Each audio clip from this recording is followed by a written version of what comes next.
Hey, everybody, this is Eric Mishi, SAVE Executive Director, Suicide Awareness Voices of Education. We are going on to day 3 of our live stream conversations that we've been having throughout Suicide Prevention Awareness Week. Had a lot of great conversations ranging from issues related to veteran suicide prevention to how we can focus on learning more about 988, how we can learn more about the national strategy for suicide prevention. And today, this morning, we're going to kick it off with a conversation with State Representative Kristin Bahner, where we're going to talk about the Minnesota Kids Code. And we're going to talk about that legislation, what it's all about, why it's important, and why we want to continue to push it along, especially in a day and age where we know that social media's impact on kids' mental health, suicidal ideation, and suicide is increasing at incredibly troubling rate. So, good morning, Kristin. Representative Bahner, how are you today? I am great. Thanks so much for having me today, Eric. Well, we are thrilled to be able to have this conversation. So let's first start a little bit. Share with people where are you a state representative? What committees do you serve on? Kind of what are your kind of passion issues, if you will, as a legislator in the Minnesota State Legislature? Well, I'll try to be quick and not to get too deep in the weeds, but my name is Kristin Bahner. I have been the state representative for Maple Grove, Minnesota, for 3 terms now. I flipped a seat from red to blue after about 36 years to be in this spot. My specialties at the legislature are, of course, things like health and prescription drugs, making them accessible and affordable, as well as the issues around IT, so AI, cybersecurity, data privacy. That's what I do when I am not at the Capitol. I currently sit as the vice chair of the Human Services Committee. I also sit on the Health Committee, the Elections Committee, and the State Government Committees. And I serve as chair of the Commission on Cybersecurity, and currently am now chairing a committee on common interest communities and HOAs. And I belong to the National Council of State Legislators, where I am in a number of working groups around AI, cybersecurity, and data privacy to start putting some good common sense guardrails in place around some of those IT issues. So you got your hands full with a lot of stuff going on. So in between all of those things that are going on, we had the opportunity and the privilege to be able to work with you and a number of families and young people this past legislative session on a piece of legislation that we have seen similar to other states, been successful, not successful. But let's talk about it here in Minnesota about what is the Minnesota Kids Code. So for those of us who are not tech experts, those of us who are parents and moms and dads and trying to figure out what is in this bill when we talk about trying to protect youth from social media platforms harms, what is the Minnesota Kids Code and why is it important? Yeah, so the Minnesota Kids Code is, I think, the first of its kind in the nation to really address the root causes of harm for children on online platforms and in social media. The Minnesota Kids Code is really focused in on helping to create better products by design, where we know that children will be accessing these spaces, and for good reason. Many industries across the country use the child safety lens when they develop their products to make sure that they are creating those better products by design. Unfortunately, tech has gotten a free pass for a very, very long time. We know that maybe these spaces were not originally created for children, but we also know there's a reasonable expectation that kids are going to be in these spaces, right? And so it just makes good sense that we take necessary precautions to prevent harm. And what's striking to me and what brought me to this bill and why I do it is, I think I've heard stories for so long, heart-wrenching stories from young people, from parents who have really struggled. In committee, we heard from a young woman who was trafficked. And I want to be very clear in that story that her mom did everything right. She withheld the cell phone for a while. She talked about using things responsibly. She didn't have her daughter accessing social media. She made very strict rules about doing that at other people's houses, things like that. She really was an incredible mom and very thoughtful about her approach. And yet, her daughter managed to get onto social media at a library where she built up a relationship with what was supposed to be a young man and later turned out to be a 20 something gentleman who essentially groomed her, used her data and information to abduct her and to traffic her. And if it wasn't for the heroics of this mother, she might still be out there. Her mother actually worked with local police, tracked down how to get her daughter back, and actually called in the police. And this is a pretty heroic story. And yes, I get that this is not everyone's story, but there are so many. There are so many, as you mentioned earlier today, about young women who are exposed to harm very quickly on the platform within as much as a week or days, who are exposed to content that is highly inappropriate, things around cutting, things about self-harm, things that really are not, I think, places and spaces that we would want our kids to be in. And certainly, I think we all understand that asking parents and grandparents to become tech experts, to understand what a toggle switch does and what it turns on and off, is really not appropriate, right? It's not fair to ask that of parents.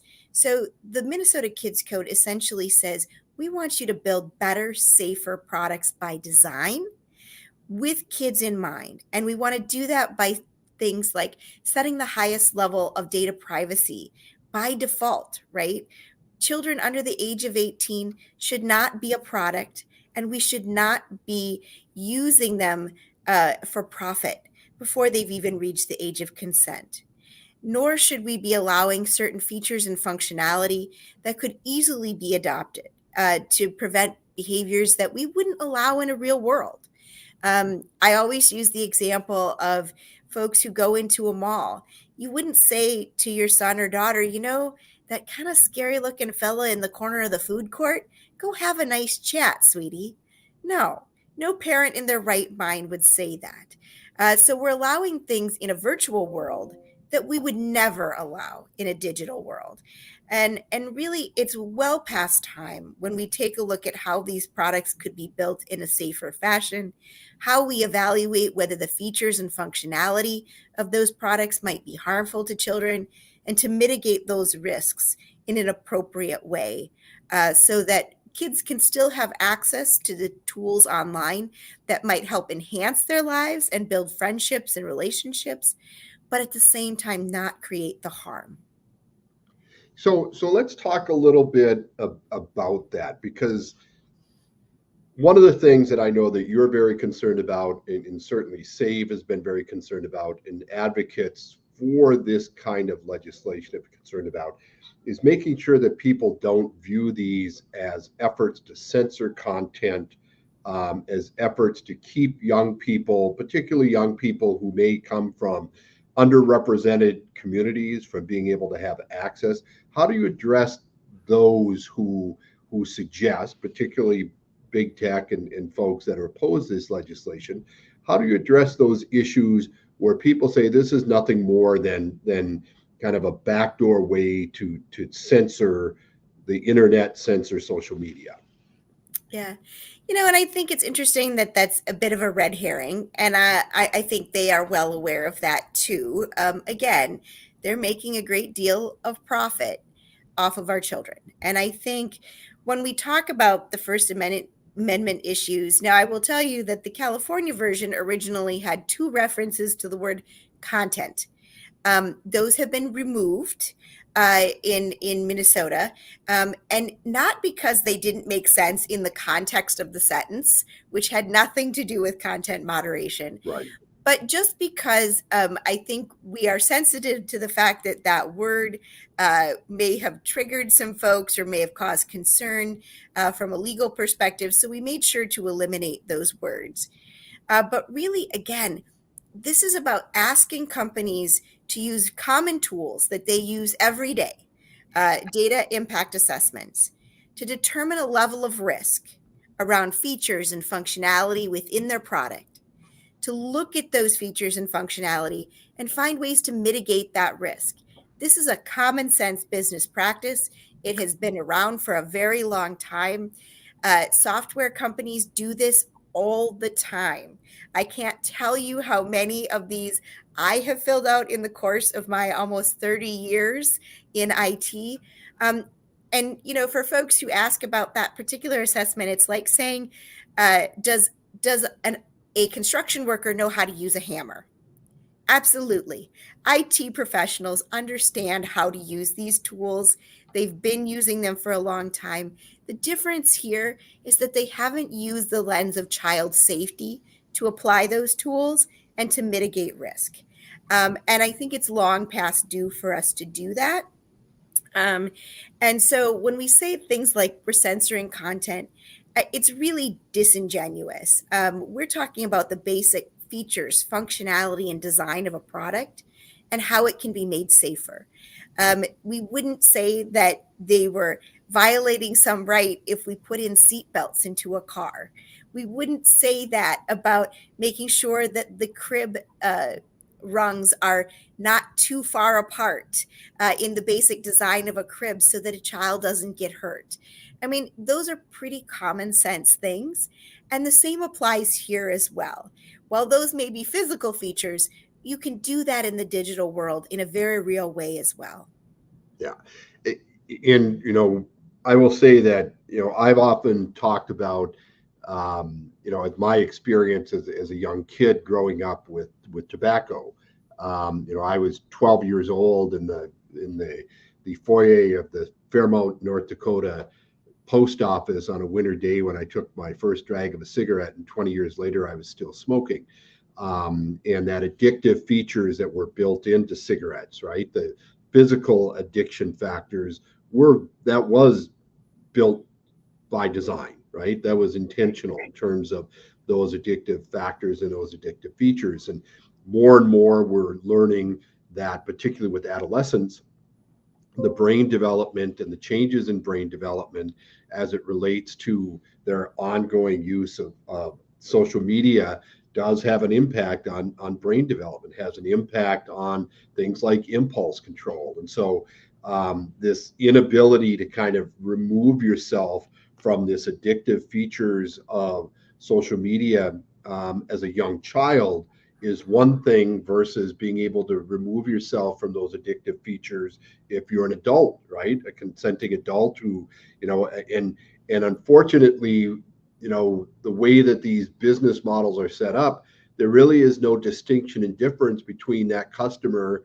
in that context who is a child versus that customer who's an adult. So when we talk about creating safer products by design, let's talk a little bit more about what does that mean as it relates to a social media platform. Yeah, and I want to be very clear that this applies to social media as well as electronic platforms. There may be sites that are not necessarily considered social media, but they are electronic platforms where children are very likely to be present. You gave what touched on a really good example of that, and particularly that addictive quality. So we know that YouTube, while it's not technically a social media platform, it is an electronic platform. It's very popular with kids. And we see that they have also recognized that their feature or their functionality is harmful to kids. And so what we've seen in more recent years is putting what's called sort of like a timeout feature onto YouTube so that they stop the continuous scrolling, right? And it has these prompts to encourage kids to take a break, to not advance to the next video until someone has had an intervention, right? And said, yes, I want to continue watching, that sort of thing. It's a very small thing, But much like a child safety lock, right? These are small things that can be done to address some of those issues. And I think you see in a company like YouTube this recognition that this is harmful, and you see this recognition that there are ways to design a better product that can address some of those issues. And they also have tried to create more of a kids space, which I don't necessarily know that every platform would do. And certainly when I talk to parents about the kids space on YouTube, it's not perfect either. Occasionally things sneak in that are not appropriate, right? And so we still, by the way, I still advocate, if you have little ones, that if they're watching those programs, that you have them in the vicinity so you can still keep an eye out on what's happening. And I think that makes good sense, especially for those youngest learners and those kiddos who are just sort of forming in that brain development stage. So it's always good to have those checks and balances. But on a larger scale, when we get to some other features and functionality, again, we talk about these. So we briefly mentioned the allowing perfect strangers to message individuals. Now, TikTok also recognized, and I think many of these companies are aware of the bad press they're getting. They are aware of what is happening.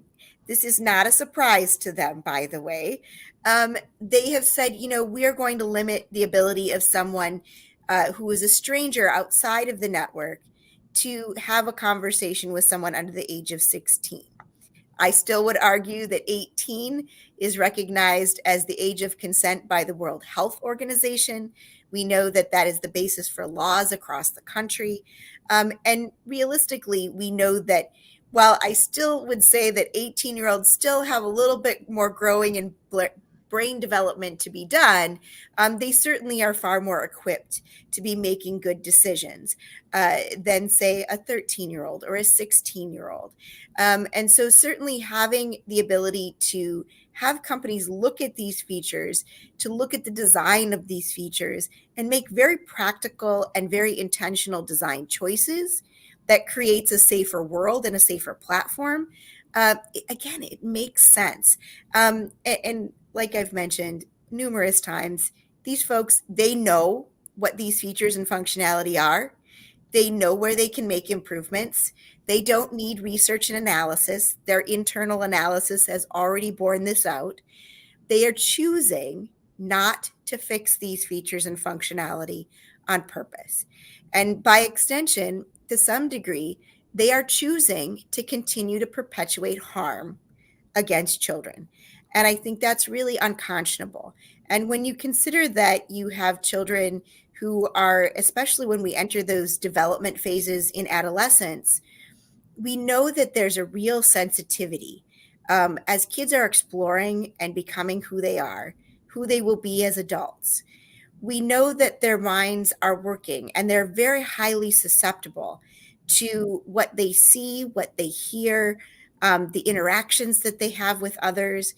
And realistically, there are ways to make these products safer to do that. We should not have young women being exposed to inappropriate content or graphic content within days of entering a platform.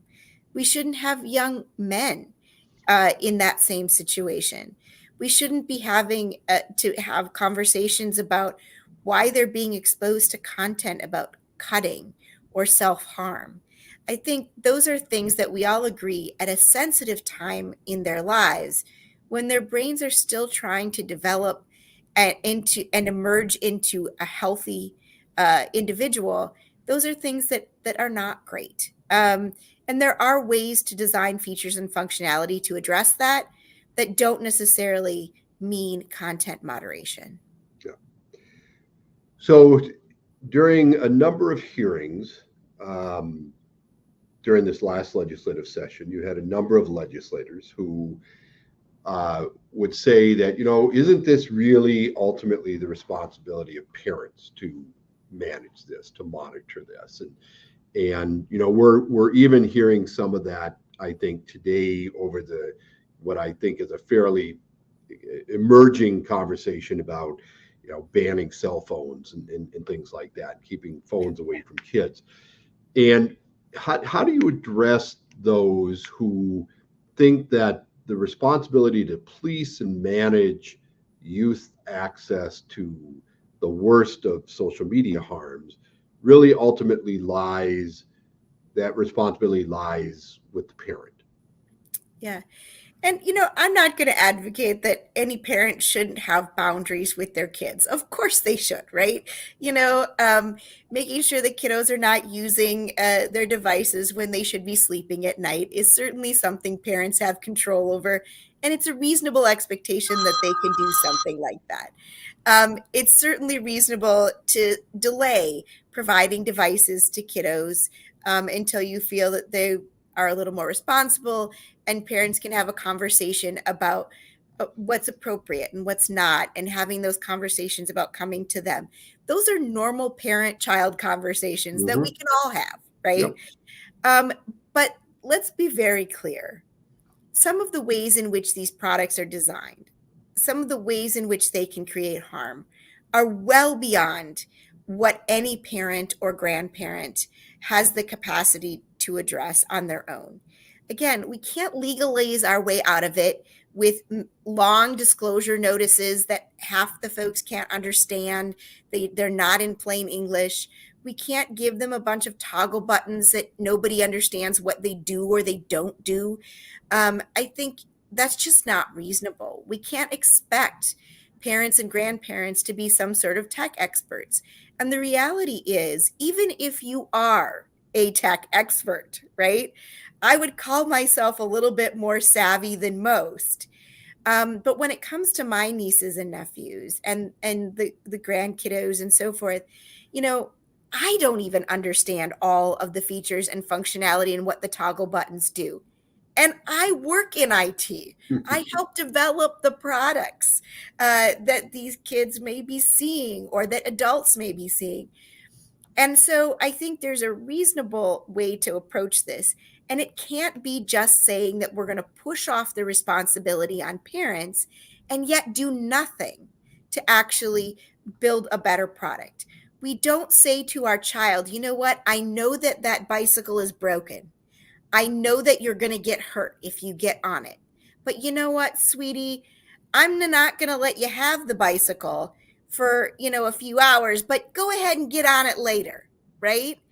We wouldn't do that. We know that by design and by default, this product is faulty. There is no parent alive who would deliberately allow their child to do that. And I think not only that, if we know that that bicycle is faulty by design and it's coming from the manufacturer that way, there would be a public outcry, right? We would be saying, this is unacceptable. You need to fix these safety issues so that I can understand that when my child gets on, that they're going to have the ability to use this product safely. Now, that doesn't mean they won't ever have bumps and bruises, right? Nobody believes that. But there are ways to make sure that product is safe and that it has guardrails. And to just abdicate responsibility for your own product and say, we know it's faulty and harmful, but we're just going to choose to do nothing about it. And especially if we're going to say we're going to choose to do nothing about it so that we can continue to generate profit off of children, is completely unacceptable. And no parent should accept that answer. No teacher, no grandparent, no person should ever, ever accept that as okay. And I think what we're seeing more and more is that parents, grandparents, teachers, aunties, uncles are saying enough is enough. It is time to get your act together, big tech. It is time to get your act together, social media companies and platforms. You need to do better. You can do better, and you should do better. Yeah. Yeah. So we're kind of coming to the end. This half hour goes quickly. And so as we think, this legislation, while it made great progress during the last legislative session, unfortunately, we didn't get it quite across the finish line in the last legislative session. So as we think about the upcoming legislative session, what happens next? Well, that's a very excellent question. We know that, well, for those of who don't know, I should say, legislation can be a little bit tricky. So, here in the Minnesota House, we work on what's called a 2-year cycle or biennium. And what happens is we introduce new bills at the beginning of that biennium. We certainly ask for committee time to vet those bills, to allow for public comment, to have conversations about what those bills would look like in practicality. If they work their way all the way through the system, they could, of course, go to a vote and become law and get signed by the governor. But if for some reason during that 2-year cycle they don't make it, and so what happens then is essentially that bill dies at the end of the 2-year cycle, and will need to be reintroduced. So in this particular case, we will be coming back next year, reintroducing the bill to start from the beginning of the process. That doesn't mean that certainly we have not had great conversations in vetting this bill already. We've certainly had good conversations with industry. We've had good conversations with some of the tech companies, as well as parents, individuals, other legislators, both Republican and Democrat. What's really fascinating to me about this bill is that I think, like many of the other bills that I try to focus on, it transcends party lines. It transcends political ideologies. Everyone loves their kids. That is a universal truth. And there is no way in which we don't understand that the status quo is just not okay. It is not acceptable, and we need to do more. And so I think we continue to see more momentum from groups like SAVE, from Good Trouble, which is a group of youth folks who are really advocating and passionate about this particular topic of having safer spaces online. We see all kinds of advocacy groups, parent groups that are really saying it's time for change, and we need to get it done. And we've been building that momentum over the last 2 years. I think we have a really good start. Now, we haven't got into this, but I want to allude to the fact that we know there was some legal challenges. A number of provisions of the bill withstood that test with flying colors, and others, we have looked at how ours has differed or already addressed some of the concerns that the courts have. So I feel like we're in a very strong place. In addition to that, there's other things that we are considering to make sure that we have the strongest, most comprehensive piece of legislation to really address this need and to address it head on in a meaningful way that actually moves the needle. As someone who lives and breathes tech, who manages the folks who build this technology, I am not interested in providing a solution that just nibbles at the edges, that just looks good on a piece of paper. I am only interested in legislation that I know can make a real difference in the lives of those kiddos. And anyone who knows me has seen the robust pictures of me with all of the kiddos in my life. And every time I think about this bill, I think about providing a better, safer future for them. I hug them tight constantly, and I am determined that they can and shall inherit a much safer space to be able to both participate in the wonders and the opportunities of technology, but also know that they can do it safely. And that's really vital to me at the end of the day.